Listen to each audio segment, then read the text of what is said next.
All right, today we are talking about the Parasound A52 Plus, and this thing is an absolute beast.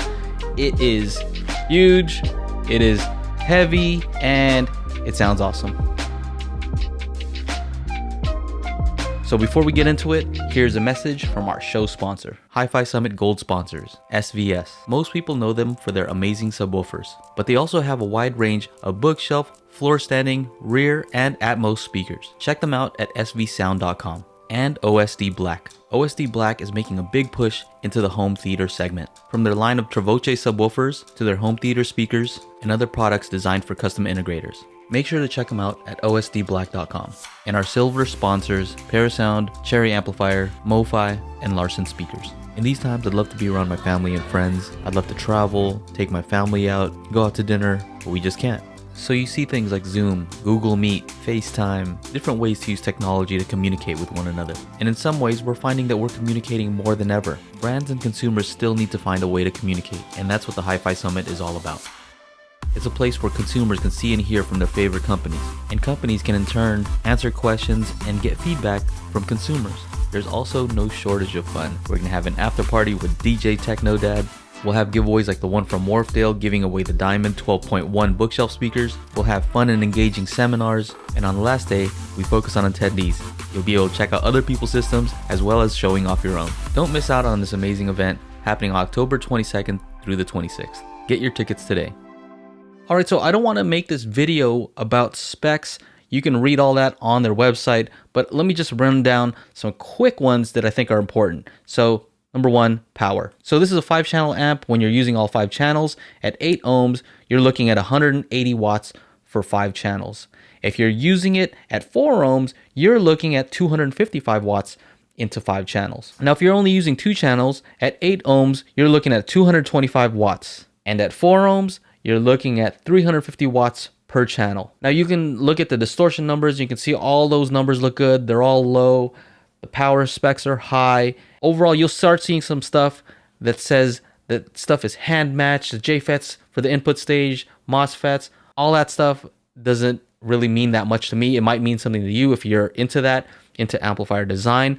I'm just not, so that doesn't mean anything to me. What does matter is the sound. And what I do know is that this was designed by the legendary, says here, legendary John Curl.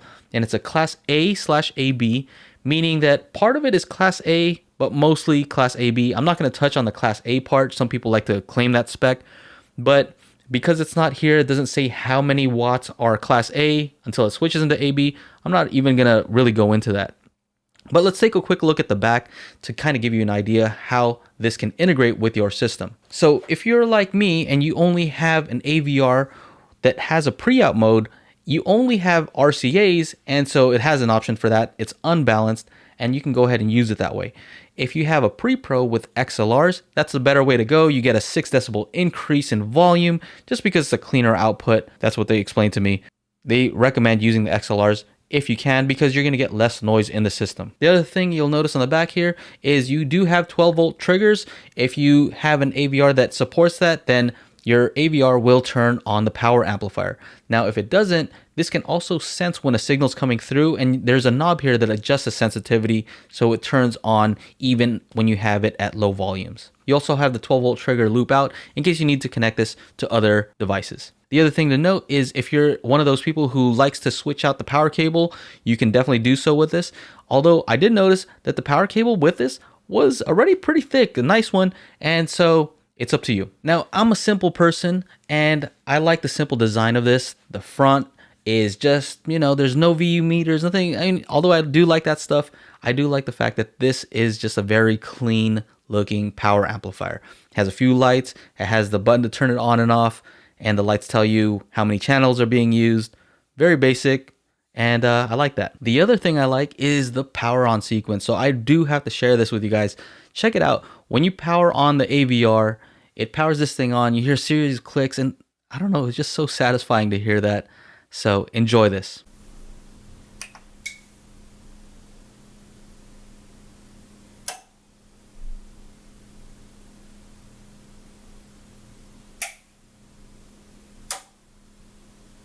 All right, there you go. We do have to talk about a few cons, so let's bring in Fresh Hater J. All right. So check it out. This thing is super heavy. I think it was like 66 pounds or something like that when it shipped. You know, the UPS guy, he was, you know, who cares about him? All I know is that when I went to set this up, I almost smashed my finger, like literally. I thought it was just gonna be like, I'll move this. No. I almost hurt myself with this amplifier. Crazy heavy. You know, I don't know why they have to do all that. You know, good parts, whatever, right? This thing's huge also, right? So not only is it heavy, but I thought, you know, you look at it from the front, it looks like the same as your AVR. No, you look at it from the side, that thing is a thick boy, right? That thing's all deep. It wouldn't even fit in the same place as my AVR. Crazy. I have to put it sideways. It's ridiculous. You have to rearrange your whole system to accommodate this thing. The other thing is, what am I supposed to do? This is a 5-channel amp. I have, you know, I'm gonna add 4 height channels. So what am I gonna do? I'm supposed to use like the internal amp on the AVR, right? I'm spoiled already. They're giving me all this like nice clean wattage, and now I have to run my height channels using the AVR.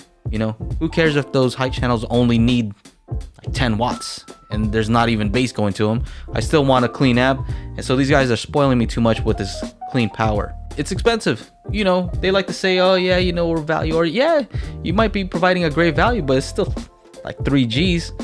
You know, you could buy a Honda around that price, probably about the same weight as this amplifier. All right, so the other thing I want to say is just kind of my listening impressions. So I want to spare you with all the, you know, the soundstage. You know what? Here's the bottom line, right? Bottom line is overall the system sounded better. How? It sounded like, you know, my speakers sounded more expensive. They sounded like better speakers than they were, right? Is it in my head? Maybe. I don't have measurements right now. I did want to do a binaural recording to kind of give you an idea of the difference, like if I switch back and forth. But the problem is I have to play it loud, and it has to be quiet for you to be able to hear the difference. Now, as you know, I have kids, and during the day, they're here, and it's anything but quiet. Right now, it's quiet, but it is 2:36 in the morning, and I can't play the system very loud because that's just not very cool. So I'm going to find a way to do it, but just bear with me. I do plan on doing that in a future video. So what did I notice? It just sounded like this amplifier played with ease. You know, there's a difference between something that struggles to do something and it achieves it versus something that just does it easily, right? Effortlessly, unlike me talking. So yeah, it just seemed like there were more dynamics, right? There was less compression. And to put it simply, if you ever had a car system with a pretty powerful amplifier, you remember that when the bass hit, the lights would dim, right? Why? Because the bass would suck up all the energy, right? The bass is what requires the most energy. So when it did that, lights would dim.